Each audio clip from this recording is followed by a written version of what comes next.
أعوذ بالله من الشيطان الرجيم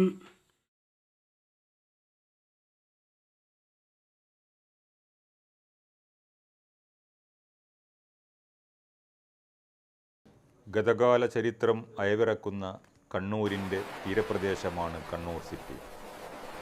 പുരാതന കാലം മുതൽക്കേ തീരദേശ വ്യാപാരങ്ങൾക്ക് പ്രസിദ്ധമായിരുന്നു ഈ തുറമുഖ നഗരം. വിദേശികളും ലക്ഷദ്വീപ് നിവാസികളും യഥേഷ്ടം ഈ നഗരത്തിൽ എത്തിച്ചേർന്നിരുന്നു.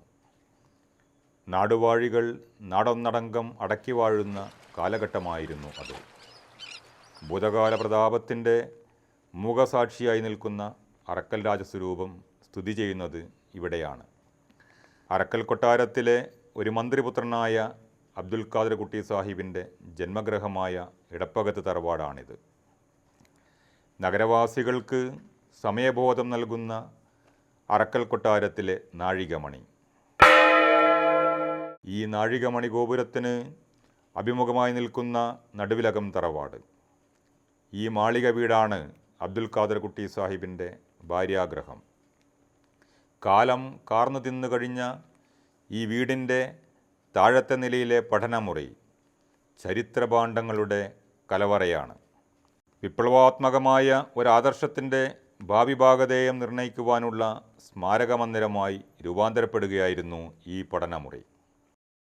ഇന്ത്യയുടെ തൊട്ടടുത്ത് കിടക്കുന്ന ഒരു ദ്വീപാണ് മഹൽദ്വീപ്. ആ ദ്വീപിലെ രാജകുടുംബാംഗമായ വ്യക്തിയാണ് മുഹമ്മദ് ദീദി എന്ന് പറയുന്നത്. ഏറെ വായനയും നല്ല ചിന്തയുമുള്ള ദീദി ഇവരുടെ കൊട്ടാരത്തിലുണ്ടായ ചില പ്രശ്നങ്ങളെ തുടർന്ന് അദ്ദേഹം നാട് വിട്ട് സഞ്ചാരം നടത്തുകയുണ്ടായി. ആ സഞ്ചാരത്തിനിടയിൽ അദ്ദേഹം കണ്ണൂരിലെത്തിച്ചേരുകയും ഇവിടെ നിന്ന് അദ്ദേഹത്തിൻ്റെ ചിന്തയ്ക്ക് ഉചിതമായ രീതിയിലുള്ള സുഹൃത്ത് വലയം തേടി നടന്നപ്പോൾ അദ്ദേഹത്തിന് കണ്ണൂർ സിറ്റിയിലെ അബ്ദുൽ ഖാദർ കുട്ടി സാഹിബുമായി ബന്ധം സ്ഥാപിക്കുവാൻ സാധിച്ചു. ഇവർ രണ്ടുപേരും വളരെ ചുരുങ്ങിയ സമയം കൊണ്ട് തന്നെ ആത്മസുഹൃത്തുക്കളായി മാറുകയും പിന്നീട് ദീദി തൻ്റെ യാത്ര തുടരുകയും അദ്ദേഹം കൽക്കത്തയിൽ എത്തിച്ചേരുകയും ചെയ്തു. ദീദിക്ക് കൽക്കട്ടയിൽ നിന്നും അദ്ദേഹത്തിൻ്റെ സഞ്ചാരത്തിനിടയിൽ ഹദ്റത്ത് മസീഹ് മൗഊദ് അലൈഹി ഇസ്ലാം രചിച്ച ഇസ്ലാമി ഉസൂൽ കി ഫിലോസഫി എന്ന വിശ്വപ്രസിദ്ധമായ ഗ്രന്ഥം ലഭിക്കുകയുണ്ടായി. ആ ഗ്രന്ഥം വായിച്ച അദ്ദേഹം അതിൻ്റെ മാസ്മരിക ശക്തിയിൽ ആകർഷണനാകുകയും പിന്നീട് കൽക്കട്ടയിലെത്തിച്ചേർന്ന തൻ്റെ ആത്മസുഹൃത്തായ ഖാദർ കുട്ടി സാഹിബിന് ഈ ഗ്രന്ഥം നൽകുകയും ചെയ്തു. ഖാദർ കുട്ടി സാഹിബും മുഹമ്മദ് ദീദിയെ പോലെ തന്നെ ഈ ഗ്രന്ഥത്തിൽ വളരെയേറെ ആകർഷണനായി. ഖാദർ കുട്ടി സാഹിബ് 1898 ബർമയിലേക്ക് പോവുകയുണ്ടായി. ബർമയിൽ വെച്ച് അദ്ദേഹത്തിന് അവിടുത്തെ പ്രസിദ്ധമായ മുഹമ്മദൻ ക്ലബ്ബിൽ വെച്ച് മസീഹ് മൗഊദ് അലൈഹി ഇസ്ലാമിൻ്റെ മറ്റ് ചില ഗ്രന്ഥങ്ങൾ കൂടി ലഭിക്കുകയുണ്ടായി. ആദ്യം ലഭിച്ച ഇസ്ലാം ഉസൂൽ കി ഫിലോസഫിയും പിന്നീട് ലഭിച്ച ഗ്രന്ഥങ്ങളുമൊക്കെ അദ്ദേഹത്തിൻ്റെ അതുവരെ ഉണ്ടായിരുന്ന എല്ലാ ചിന്തകളെയും മാറ്റിമറിച്ചുകൊണ്ട് പുതിയ ദിവ്യമായ ഒരു ചിന്തയിലേക്ക് അദ്ദേഹം എത്തിപ്പെടുകയായിരുന്നു. ഇവിടെ ഉണ്ടായിരുന്ന തൻ്റെ സുഹൃത്തുക്കളുമായി ഈ ചിന്തകളൊക്കെ പങ്കുവെക്കുകയുണ്ടായി. ആദ്യം അബ്ദുൽ ഖാദർ കുട്ടി സാഹിബും പിന്നീട് അദ്ദേഹത്തിൻ്റെ സുഹൃത്തുക്കളും ഒന്നൊന്നായി അഹമ്മദിയ പ്രസ്ഥാനത്തിലേക്ക് അംഗങ്ങളായി ചേരുകയും ചെയ്തു. അബ്ദുൽ ഖാദർ കുട്ടി സാഹിബ് അടക്കം കണ്ണൂർ സിറ്റിയിലുള്ള 12 ആളുകളും പഴയങ്ങാടിയിലുള്ള ഷെയ്ഖ് മുഹീദ്ദീൻ സാഹിബ് അടക്കം 13 ആളുകൾ ഈ പ്രസ്ഥാനത്തിൽ അംഗമായി ചേർന്നു. ഇവിടുത്തെ രാജവംശം പൊതു മുസ്ലിം സമൂഹത്തെ കൂട്ടുപിടിച്ചുകൊണ്ട് ഇവർക്കെതിരെ വലിയ രീതിയിലുള്ള ആക്രമണങ്ങൾ അഴിച്ചു വിടുകയുണ്ടായി. സാമൂഹ്യ ഭ്രഷ്ട് കൽപ്പിച്ചവർക്ക് ഇവരെ കുടുംബ വീടുകളിൽ നിന്ന് കുടിയിറക്കപ്പെട്ടു. വർണ്ണനാതീതമായ പീഡനങ്ങൾക്ക് ഈ ചെറിയ സമൂഹത്തെ രാജസ്വരൂപം ഇരയാക്കുകയുണ്ടായി. അവരനുഭവിച്ച പീഡനങ്ങൾ ഒരുപക്ഷെ ആദ്യകാലങ്ങളിൽ പ്രവാചകന്മാരുടെ അനുയായികൾ ഏത് രീതിയിലാണോ പീഡനങ്ങൾ അനുഭവിച്ചത് തത്തുല്യമായ രീതിയിലുള്ള പീഡനങ്ങളായിരുന്നു ഇവരൊക്കെ അനുഭവിച്ചുകൊണ്ടിരുന്നത്. ഈ സന്ദേശം എങ്ങനെ മറ്റുള്ളവരിലേക്ക് എത്തിക്കുമെന്ന ചിന്തയായിരുന്നു ഇവരെ നയിച്ചുകൊണ്ടിരുന്നത്. അവരന്ന് തന്നെ സ്വപ്നം കാണുകയുണ്ടായി ഒരു മാസിക തങ്ങളുടെ ഈ ആശയപ്രചരണത്തിന് വേണ്ടി ആരംഭിക്കണമെന്നുള്ളത്. കേരളക്കരയിൽ അഹമ്മദിയ ജമാഅത്തിൻ്റെ പ്രചാരണത്തിന് സത്യദൂതൻ നിസ്തുലമായ പങ്കാണ് വഹിച്ചിട്ടുള്ളത്. വിശുദ്ധ ഖുർആനിൻ്റെ അധ്യാപനങ്ങളും റസൂലുള്ളാഹി സ്വല്ലല്ലാഹു അലൈഹി വസല്ലമയുടെ ചര്യയും റസൂലുള്ളാഹി സ്വല്ലല്ലാഹു അലൈഹി വസല്ലമയുടെ പ്രവചനപ്രകാരം അവതീർണനായ ഹദ്റത്ത് മസീഹ് മൗഊദ് അലൈഹി സ്വലാത്തു വസ്സലാമിൻ്റെ വാക്കുകളും അതുപോലെ തന്നെ ഈ കാലഘട്ടത്തിലെ ഖലീഫമാരുടെ വാക്കുകളും എല്ലാം തന്നെ കേരളക്കരയിലെ സത്യാന്വേഷികളായ ആളുകളുടെ ഹൃദയത്തിലേക്ക് എത്തിക്കാൻ സത്യദൂതന് സാധിക്കുകയുണ്ടായി. കേരളത്തിൽ അഹമ്മദിയ സാഹിത്യരംഗത്ത് സ്തുത്യർഹമായ സേവനം ചെയ്യുവാനുള്ള സൗഭാഗ്യം കണ്ണൂർ ജമാഅത്തിനുണ്ടായി. അഹമ്മദിയ പ്രചരണ സംരംഭത്തിൻ്റെ ഭാഗമായി ഒരു മുഖപത്രം തുടങ്ങണമെന്ന അബ്ദുൽ ഖാദർ കുട്ടി സാഹിബിൻ്റെ ചിരകാല സ്വപ്നം പുലരുകയുണ്ടായി. 1925 കണ്ണൂരിൽ നിന്നും സത്യദൂതൻ പ്രസിദ്ധീകരിച്ചു തുടങ്ങി. അത്യധികം പ്രയാസകരമായ ചുറ്റുപാടും സാമ്പത്തികമായ പ്രതിസന്ധിയും മുന്നോട്ട് ഇനിയെന്ത് എന്ന വ്യാകുലമായ ചിന്തയിൽ ജീവിക്കുകയും ചെയ്യുന്ന ഒരു സമൂഹമാണ് തങ്ങളുടെ ആശയപ്രചരണത്തിനായി ആ കാലഘട്ടത്തിൽ ഒരു മുഖപത്രം ആരംഭിക്കുന്നത്. എല്ലാ പ്രതിസന്ധികളും അസ്ഥാനത്താക്കിക്കൊണ്ട് സത്യദൂതൻ അതിൻ്റെ പ്രയാണം തുടർന്നു. വിവിധ കാലഘട്ടങ്ങളിൽ പ്രതിഭാശാലികളായ നിരവധി പണ്ഡിതവര്യന്മാരുടെ കരങ്ങളിലൂടെ കടന്നുപോയ സത്യദൂതൻ കേരളത്തിൽ അഹമ്മദിയ ജമാഅത്തിൻ്റെ ജിഹുയായി മാറി. അഹമ്മദിയ ജമാഅത്ത് കേരളത്തിൽ ആദ്യമായി ഉടലെടുത്തത് കണ്ണൂരിലാണ്. അതിനുശേഷമാണ് മറ്റ് സ്ഥലങ്ങളിലേക്ക് വ്യാപിച്ചത്. ആ രൂപത്തിലാണ് സത്യദൂതൻ്റെ പുരോഗതി. പ്രബുദ്ധരായ ജനങ്ങൾക്ക് സത്യത്തിൻ്റെ വഴികാട്ടിയായി വന്ന മാസികയാണ്. ശരിക്കും പറഞ്ഞാൽ ഉദാത്തമായ ഒരു വെളിച്ചമാണ് അത് എന്ന് വേണമെങ്കിൽ പറയാൻ പറ്റും. ചരിത്രവും സംസ്കാരവും സാഹിത്യവും നിലപാടുകളും രാഷ്ട്രീയവും ജീവിതത്തിൻ്റെ സർവസ്വവും ആ മാസികയിലൂടെ തെളിയിക്കാൻ അതിന് സാധിച്ചിരുന്നു. അഹമ്മദിയ ജമാഅത്തിൻ്റെ മുഖപത്രമാണ് എന്ന് അത് പറയാമെങ്കിലും അതോടൊപ്പം തന്നെ ഈ പ്രത്യേകിച്ചും കേരളത്തെ സംബന്ധിച്ചിടത്തോളം മലയാളികളുടെ മനസ്സിന് അകത്ത് ഒരുപാട് വെളിച്ചം വിതറാൻ മാസികയ്ക്ക് കഴിഞ്ഞിരുന്നു. സത്യദൂതനുമായിട്ട് ബന്ധപ്പെടുന്നത് എൻ്റെ അനുജനിലൂടെയാണ്. എൻ്റെ അനുജൻ അന്ന് കണ്ണൂർ മുനിസിപ്പൽ ഹൈസ്കൂളിൽ, ഇപ്പോഴത്തെ ഗവൺമെൻറ് ഹൈസ്കൂൾ, ആ സ്കൂൾ പഠിക്കുന്ന കാലത്ത് ഉത്സാരകത്ത് മജീദ് എന്ന അദ്ദേഹത്തിൻ്റെ സതീർത്ഥനുണ്ടായിരുന്നു. മജീദ് സാഹിബ് കൊണ്ടിടൂ സത്യദൂതൻ കൊണ്ടു കൊടുക്കൂ എൻ്റെ അനുജനാണ് അത് എൻ്റെ അടുത്ത് കൊണ്ടുവരിക. ഈ പുസ്തകവും അത് പ്രതിനിധാനം ചെയ്യുന്ന ആശയങ്ങളും പ്രസ്ഥാനവും ഒക്കെ അങ്ങനെയാണ് എന്നിലേക്ക് കടന്നു വരുന്നത്. അഹമ്മദിയ മുസ്ലിം ജമാഅത്തിൻ്റെ ആശയങ്ങളായ ഇസ്ലാമിൻ്റെ യഥാർത്ഥ ആശയങ്ങൾ സത്യദൂതനിലൂടെ മലയാളക്കരയിൽ പ്രതിധ്വനിച്ചു.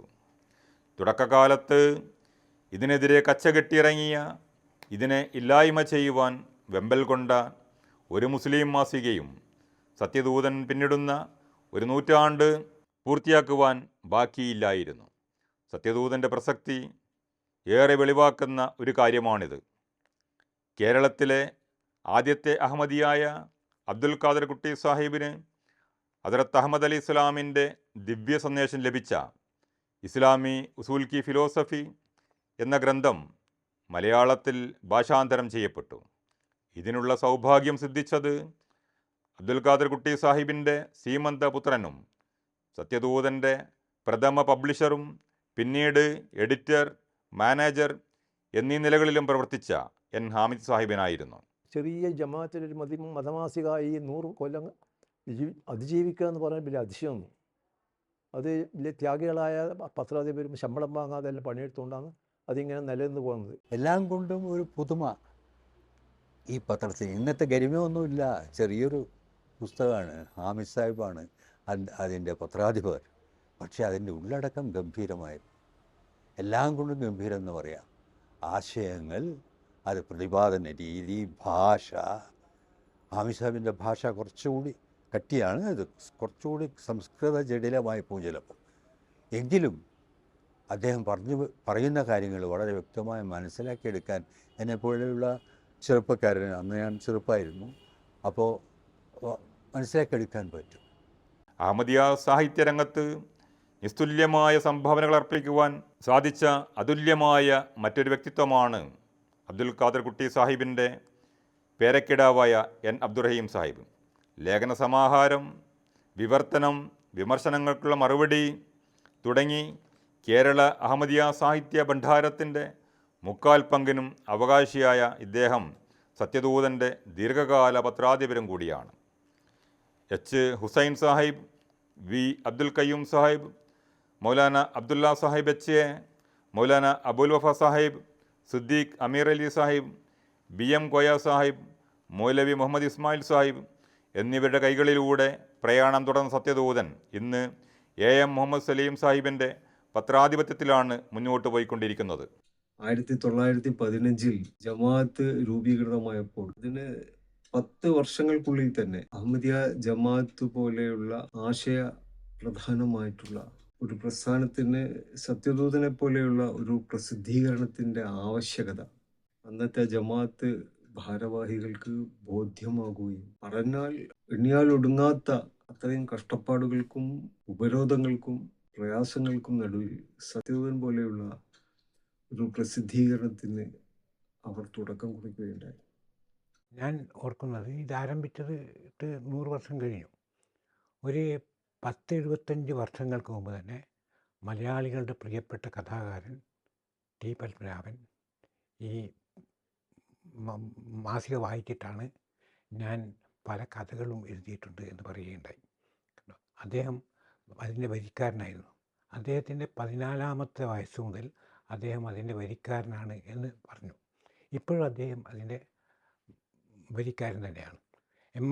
എം ആർ മനക്കലാത്ത് പോലെ കേരളത്തിലെ പ്രഗത്ഭരായ M T Vasudevan Nair, M R Manakkalath, പിന്നെ അതേപോലെ തന്നെ എം മുകുന്ദൻ തുടങ്ങിയ നമ്മുടെ സാഹിത്യ സാംസ്കാരിക മേഖലകളിലെ ആളുകളൊക്കെ തന്നെ മാസിക വാങ്ങുകയും വരുത്തി വായിക്കുകയും ചെയ്തുകൊണ്ടിരിക്കുകയാണ്.